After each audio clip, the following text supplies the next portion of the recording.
Hey, I'm Sarah. This is Behind the Design, and I'm sharing my top 3 favorite design features in each room from Sarah Off the Grid Season 2.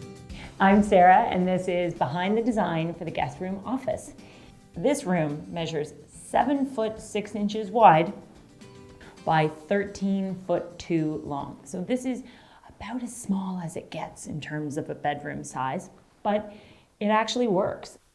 The whole concept for this room really started with the idea of the double bed. And I wanted something that 2 people could sleep in, but a lot of times it might just be used by 1 person. And I decided to look online for a storage bed with a very simple design.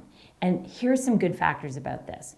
If you use a storage bed that goes right to the ground, you don't ever have to worry about dusting underneath because nothing can get there. Those 2 big, deep storage drawers are fabulous because they hold so much. Then what I did was I just shoved the bed right against the wall. And this, I will admit, it rendered 2 drawers redundant on the back side, but so what? Because this is part of our overall concept. Now, the game changer of what made it work was building it in. And see this shelf that goes above the bed? Look how cool this is. This was made with 7 pieces of spruce lumber at a cost of $11 each. Do the math, $77 in lumber to make this whole built-in headboard. We installed them one against the wall, shelves in between, one end gable, and we left space for a headboard panel.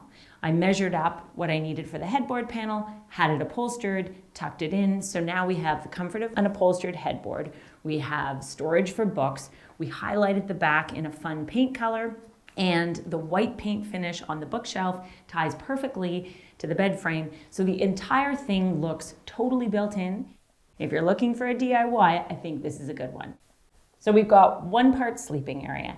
The other side of the room is the office. And look at these cabinets. See these cabinets that I've hung on the wall? These are actually leftover from the laundry room. I bought 2 more than I actually needed.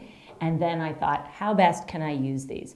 And so we've hung them sort of offset to one another. And then by using a leftover piece of stone, we created a little surface. And what's good about this is these cabinets actually store a ton of stuff. My sewing machine is in one of them. Fits in there perfectly with fabrics if you want to use this like a craft room.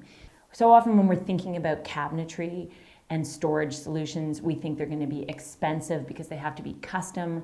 Just think about what you can achieve in a DIY way, and I think it can be a huge game changer. In terms of the way this room looks and feels, the brick wall lends awesome texture. And I think what the brick gives to this room is this connection to the old house. And I don't ever want to put on a new space that doesn't somehow work with the original space. And so what better way to work with the original space than celebrate those original details? So if you have the opportunity, if you've got some original brick that you can leave exposed, definitely do it. In order to have an office, you don't need to have a huge desk.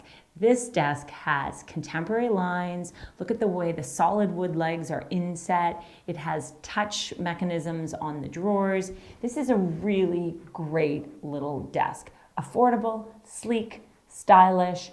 Assembly was super easy. And I think when it all comes together, we've created this fun, fresh, contemporary room that is still located within the framework of a 115-year-old home. Works, right? Doesn't have to be expensive to work.